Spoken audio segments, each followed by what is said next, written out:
square root of 3, or 4 times square root of 3, right? Life's easier if you do it this way. Square root of 16 times square root of 3. What's the square root of 16? 4. So you're going to get there either way, right? You get 4 root of 3 no matter what. Okay? All right. Who knows what we do when we do something like this?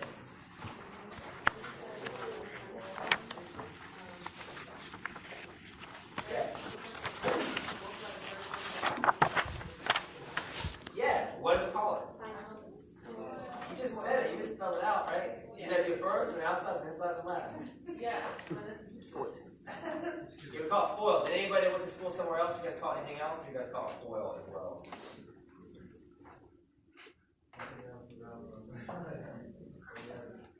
So basically, it's like first term times first term gives you x squared, right? Outside, x times minus 5 gives you minus 5x. Inside, minus 5x times minus 5x. And then last, negative 5 plus 5, right? So we get that. Or, if you have to go the other way, right, we'll look for two numbers multiply together to give us the last term, and add together to give us the middle term. So what are two numbers that multiply together to give us 9, and add together to give us 6? 3, right? So it's going to be x plus 3 times x plus 3. Notice, these are the factors, okay? So the actual solutions, if it was x plus 3 times x plus 3 equals 0, the solutions would be the opposite of those factors, right? It would be the values that make the equation equal 0. So the solutions would actually be, in this case, negative 3. Also point out, this is one of those instances in which, even if you had a quadratic equation, still actually only one value for x, right? Because it's actually a square. X plus 3 times x plus 3. Okay? All right, so let's see what these are going to look like on the test. So just want you to be familiar with the template. So if you see something like this, you don't freak out. X squared plus 3x plus k equals 10. Where k is a constant, what is the other solution? So I guess in the context of something we talked about yesterday, what's an initial operation?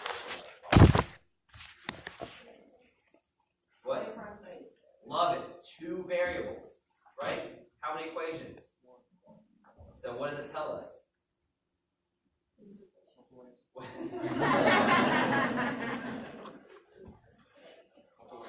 Very good. Like it means like we have to do something, right? Like as it's written, but I think like that insight in and of itself is valuable, guys, right?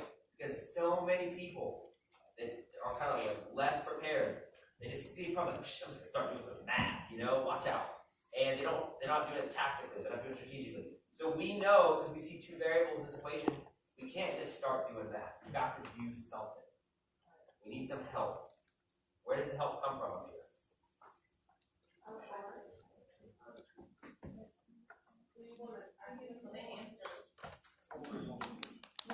Like in the question, it gives us the help. What else does it give us? It says k is a constant, but what is the solution? 4. Guess what that means?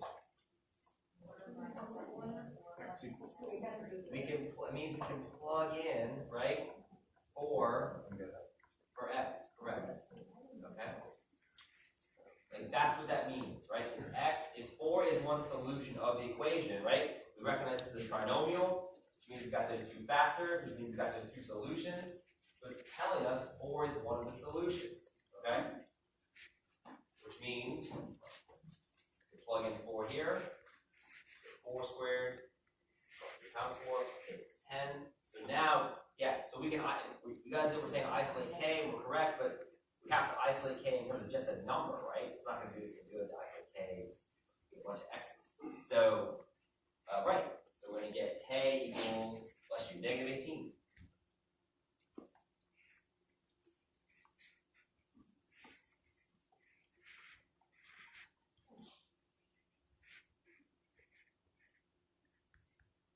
Okay. Now what do we do? Now we can plug it back in, right? And now remember, for trinomials, in order to really truly be able to factor trinomial, you have to have them set equal to 0. Okay? So, when we plug it in here, we're going to move this 10 over, so we have x squared plus 3x minus 28 equals 0.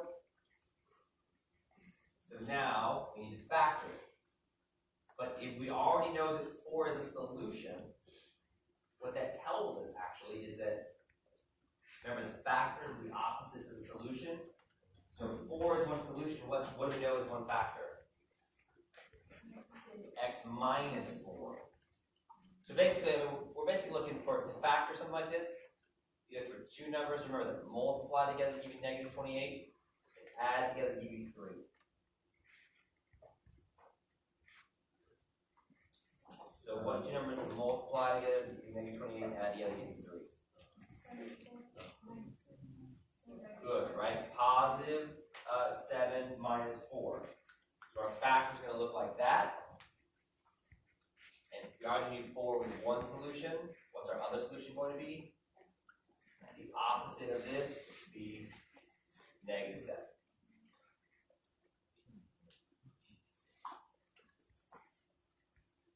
Now, I will tell you, just for those of us that are more trinomially advanced, and those of you, decided to zero out, but actually I had a student point this out, I think last class, which I never noticed before. But the next we'll go to the next problem we'll talk about this anyway. But the way these trinomials work, right, is like if I give you, x squared plus 6x minus 16, right? So the last term is going to be the two numbers multiplied together.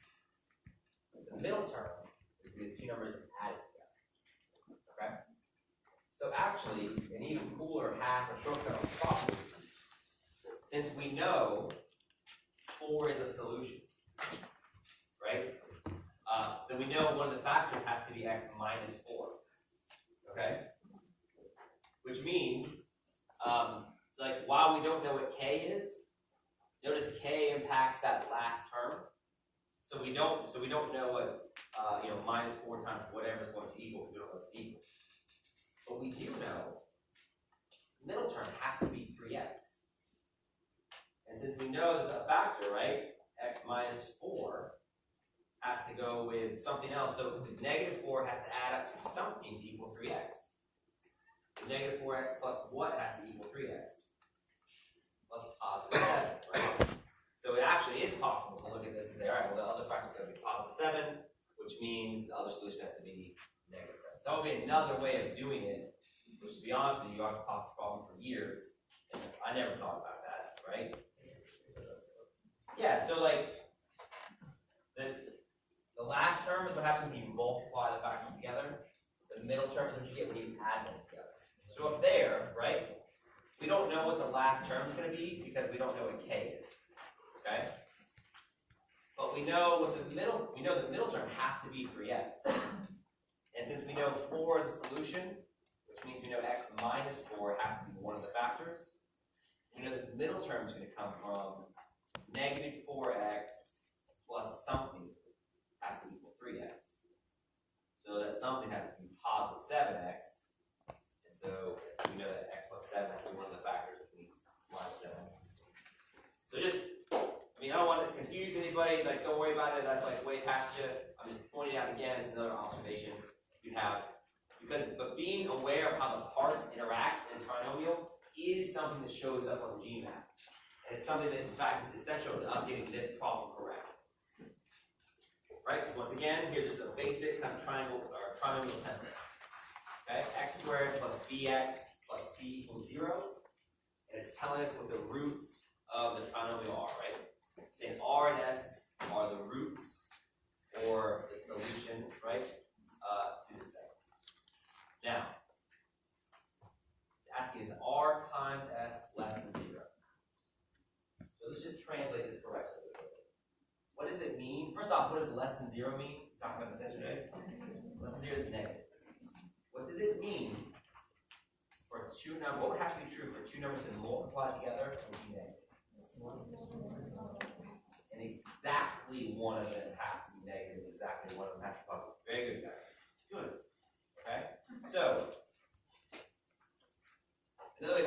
question is exactly one of the solutions, right? Which means exactly one of the factors negative. Does that make sense? So, check it out. What's statement 1 telling us? B being the middle term, right, of trinomial. Where does the middle term come from? Middle term comes from adding the factors together. Does knowing that the middle term is negative mean that exactly one of the numbers is negative? What does it mean? Right? Could it be true? Like, look at this one, right? It could be true, right? This is, we could make this minus. So if this middle term was negative, this could be x minus 8 times x plus 2, right? So we have one factor was negative, one factor was positive. So it could be the case. It could also be the case that, right? You have x squared minus 6x plus 8. So x minus 4, x minus 2, right? In this case, both factors would be negative. It means both solutions would be positive, right? The point is knowing the middle term is negative is not enough for us to know exactly one solution is negative. Which, by the way, when you think about it, connects back to what we were saying yesterday about there aren't hard rules when it comes to adding and subtracting related to negative numbers, right? You could add two numbers together, they could be negative. You could add one negative, one positive, they could be negative, right? There's just too much uncertainty. So statement 1 is insufficient. But statement 2, hey, for that last term to be negative, right? C, that means the factors have to multiply together to be negative. Okay? Which means what? Exactly one has to be positive, exactly one has to be negative. Exactly. Okay? So just, again, an example of how, like, a theory triangle question can show up. Okay? So statement 2 is going to be sufficient. Again, the only thing to do here is just be aware of how the parts of the trinomial work together. Yes? You mentioned that sometimes equations are the same. Yeah, I mean, that's the concept, right? Middle term of trinomial, last term of trinomial. Okay? Is where they come from. Right. Okay? Alright. A couple more exponent problems. We'll start talking about sense correction.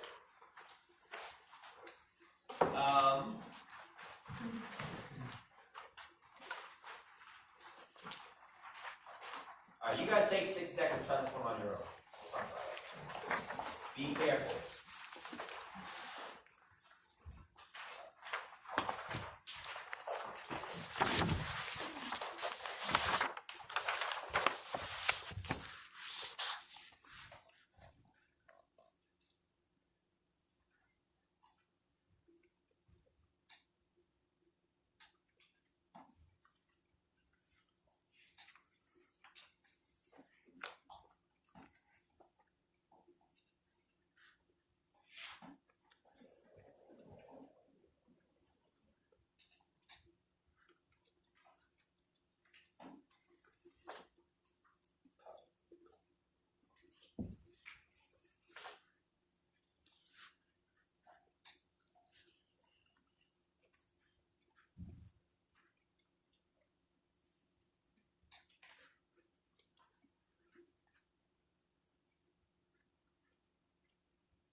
Okay. So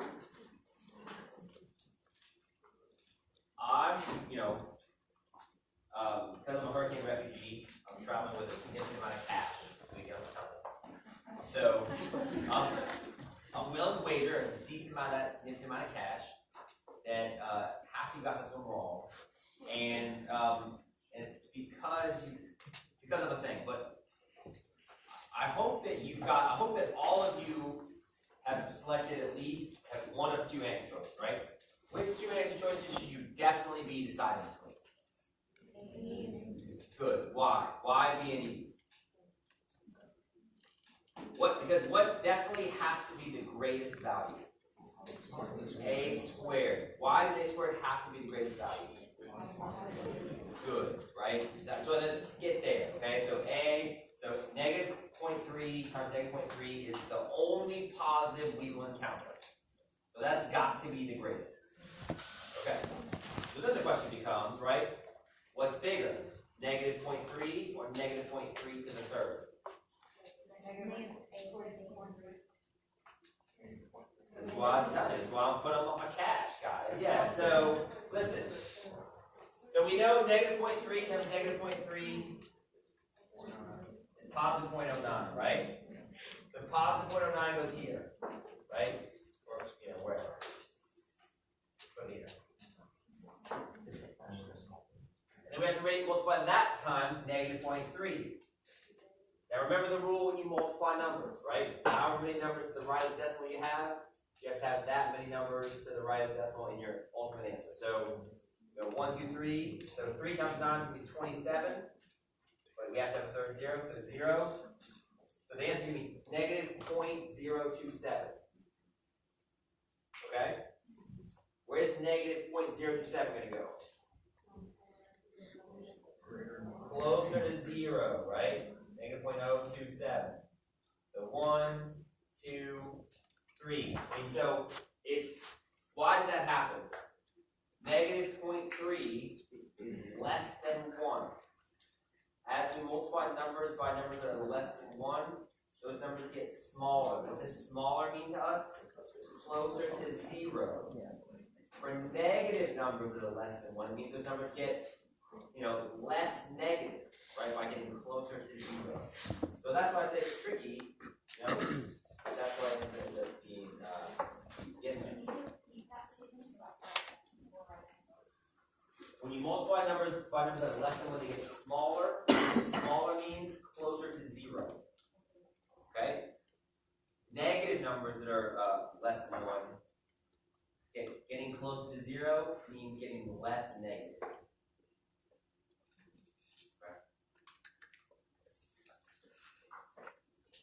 All right. Last expert problem, we'll take a break. Another excellent problem with a lesson for us.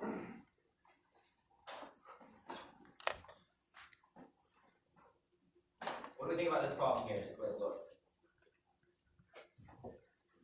Nasty! Right? 33 to the 43rd, 43 to the 33rd.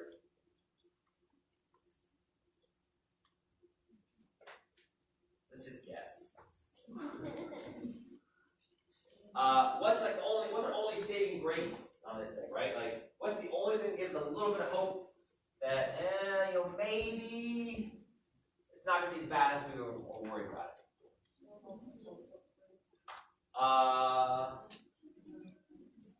33 is multiple of 3, but 43 is not.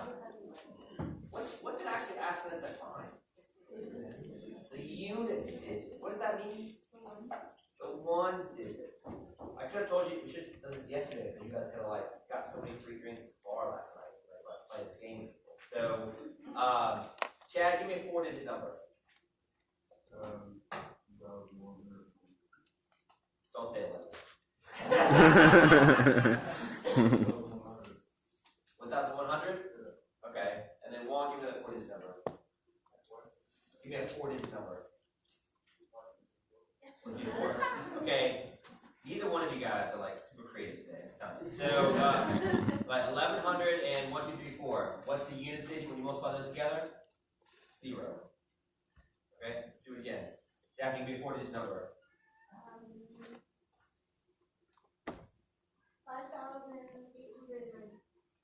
90? Okay, the units digit can be 0 again, guys. Right? Where do units digits come from? Okay? So 1, 2, 3, 4, and 5,926, right? Just for diversity's sake. What's going to happen, right? We multiply these numbers together. 6 times 4 comes up, you get 4, you get 2, whatever else is happening. And then what do we do? Drop that 0 down, right? And then 2 to the 8, blah, blah, blah. Okay, then what do we do? 2 zeros. So at the end of the day, the units digit and the number, this is very important, comes from the units digit times the units digit. Okay? So anytime you have a problem like this, which is a units digit problem, right, that deals with exponents, the key thing is as soon as you see that units digit, you kind of relax a little bit, because the only thing we actually are going to be worried about is the units digit. So the units digit of 33, the powers of 33, is actually going to be the same as the units digits of 3. Because 3 is the units digit here. And the units digits of the powers of 43 are going to be the same as the units digits of the powers of 3. This 3 is the units digit of 43. Okay? So this, we can sort of reframe it as, what is the units digit of 3 to the 43 plus 3 to the 33?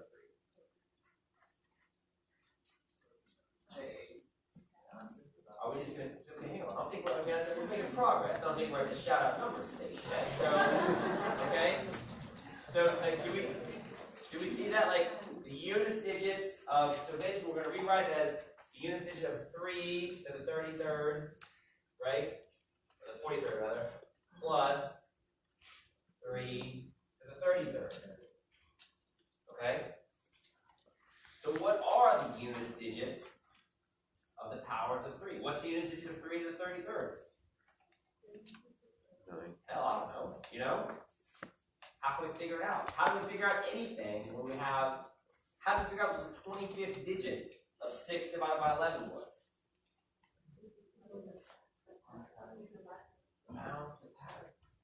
What do you do anytime you're asked to find some insane number? Start the process, look for the pattern, right? Look for the way you kind of carry out the thing. So let's start going through the units digits of the powers of 3, right? Which again are going to be the same as the units digits of the powers of 33 or 43. 3 squared, what's the units digit going to be? 9. Which is going to be the same as the units digit of 33 squared. 3 to the 3rd, what's the units digit going to be? 9 times 3 is 7, 27, right? So the units digit, 3 to the 3rd, is going to be a 7. Okay? 33 to the 4th, the units digit will be the same as 3 to the 4th. What's the units digit of 3 to the 4th? What's 3 times 7 going to be? 1. I mean, 3 to the 4th is 81. The units digit of 3 to the 4th is going to be a 1. The units digit of 33 to the 4th is going to be a 1. Okay? What's the units digit of 3 to the 5th? 3 times 1 is going to be 3. Okay? Which kind of gets us back to the beginning of the pattern, right? 3 to the 1st is 3. The units digit of 33 to the 1st is going to be 3. 3 to the 2nd is going to be 9. Units digit of 33 to the 2nd is going to be 9. 3 to the 3rd, units digit is going to be 7. Units digit of 33 to the 3rd is going to be 7. 33 to the 4th, units digit, will be the same as the units digit of 3 to the 4th. It's going to be a 1. Then 3 to the 5th, units digit will be the same as 33 to the 5th. Notice that the units digit comes back to a 3. So just like we did that 6 over 11, we saw 5, 4, 5, 4, 5, 4, right? I think we're seeing, in this case, our pattern is what? 3, 9, 7, 1. 3, 9, 7, 1. So in like yesterday, the pattern repeats every other digit. This pattern looks like it's going to repeat every 4 digits. Okay? So if we want to figure out what the units digit of 33 to the 43rd is, we need to figure out where on this cycle of 4 does the 43rd power show up.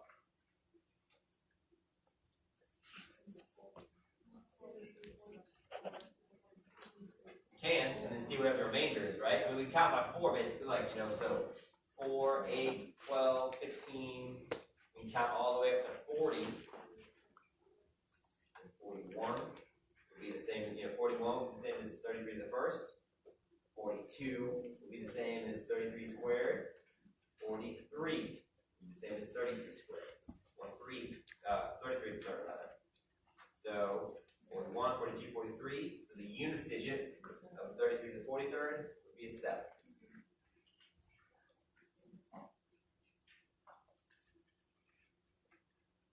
Okay. So then what about the 43 to the 33rd? Where on that pattern of 4 will the 33rd power show up?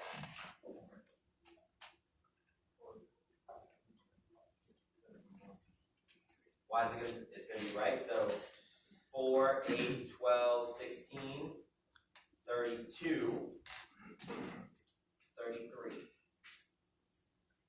So the 33rd would be a 3.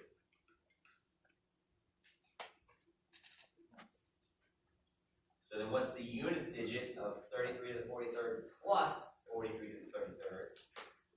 What's the units digit of 7 plus a 3? All that works for nothing. Okay, now look, that's a complicated problem. And it's like one that, as I'm sure Crystal will know, took us 2 minutes and 45 seconds. So, but I think it's one that's instructive, right? Because it shows the GMAT at its best /worst, right? It's combining all these elements. It's combining this concept of the units. What does that mean? And then the powers. So we have to figure out like what. So the powers of 3. What do they do? And then also it relies on us to be able to not be intimidated by these massive numbers, but to trust the fact that hey, the GMAT knows we only have an average unit problem. So like we've got to kind of work it just like we worked at 6/11 problem. Let's find a pattern, you know, and that's what we did. So it's a challenging problem, but it's a problem that I can already tell based on the practice scores you guys have gotten. And you know the way you guys are responding to this class, you guys are going to find problems, or they will find you rather. So you know it's good that we're prepared for it. So I'll leave this up, take a 5-minute break, come back, and do some self-correction stuff.